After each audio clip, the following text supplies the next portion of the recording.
Did you know that with Excel's new PIVOTBY function, you can create a pivot table that has multiple fields for both columns and rows? In this video, I'm going to show you how you can create a pivot table like this in just seconds without the need for a regular pivot table. It'll automatically update and populate your data. If you don't need to drill down into the details, the PIVOTBY function can save you a ton of time in summarizing your data. In this example, I've got a table of sales data that I want to summarize with a pivot table. And I'm going to use the PIVOTBY function for that. So over here to the right, I'm going to type in PIVOTBY. And I can specify the rows, columns, the values, and the function that I want to use in summarizing this in a pivot table. So for the rows, I'm going to select the state. And here's one thing you don't want to do. If I click on E, I'm going to select this entire column, which is not what I want to do because that could overload this function, include much more data, and potentially slow down my spreadsheet considerably. Instead, what I'm going to do is delete this and just click away here. And now click on this state field. You notice that arrow now is turning black and pointing down. That tells me I'm selecting a field within a table. And that's one of the benefits of converting this data set into a table first, because now it's a lot easier to contain your range to just the usable data that you need. Excel's automatically going to select the appropriate range.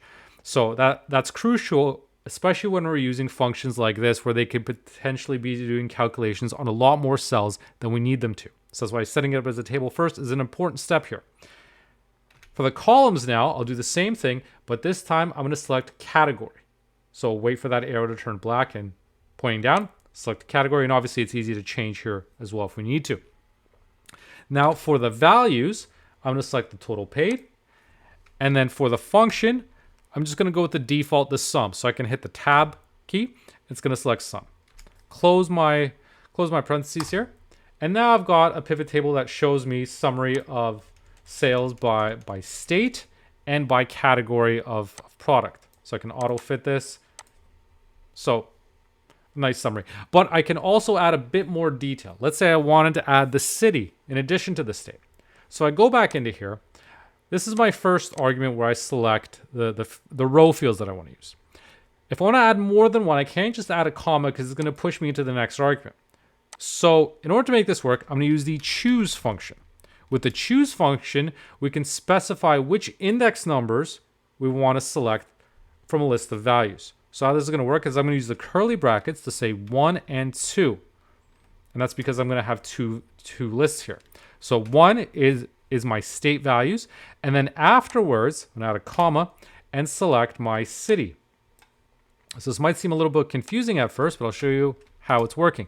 Basically, this choose function has this 1 and 2 in the curly brackets, and then these two fields are still within that one choose function. So this is still only occupying that first argument in the row fields.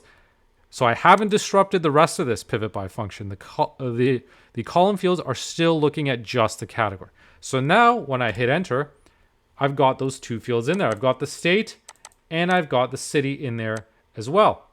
So I've got multiple in there. I can do the same thing for the columns as well. So if I go back into here, I've got categories selected, but let's say I also want to include the shoe model.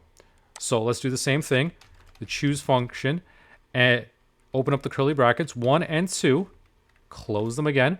And so now I'll put a comma. So what I want is first the category, and then I want the shoe model. Now close that. And now just like that, we've got the category and the shoe model. And so by doing it this way, it's a lot easier now to have multiple fields if we want to. We're not just limited to just one. And we can also add a third if we wanted to. Right now I've got 2, but there's nothing stopping me adding a third. Comma 3, I add to the choose function because again, I've got 1, 2, 3. I'm setting up a third value here. And let's say that's customer. So customer name, hit enter. And now I've got that. So that's how you can set up your PIVOTBY function to incorporate multiple fields in the pivot table that it generates. Let me know what you think in the comments. Is this useful? Do you prefer the conventional pivot table? And if you like this video, please make sure to leave a like and subscribe for more. Thanks for watching.